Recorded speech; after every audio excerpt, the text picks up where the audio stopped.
Welcome to Pindar Poetry. We hope you learned something new. You start by holding the stapler firmly. This prevents slips. First, depress the top slightly and locate the magazine release. Many models have a button or a latch at the rear.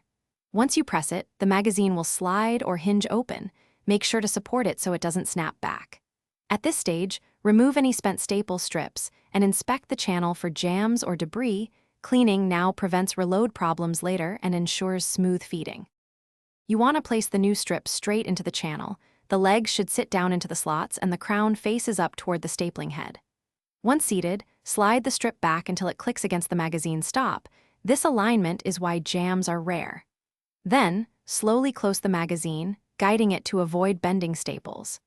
If the magazine resists, reopen and realign. Forcing it can deform staples and cause persistent misfeeds. You finish by firing 2 or 3 test staples into scrap paper to confirm proper clinch and feed.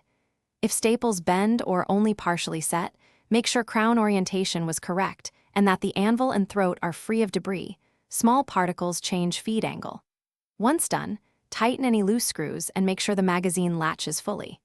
If a jam occurs, open the magazine, remove bent staples with pliers, then retest. Thanks for watching.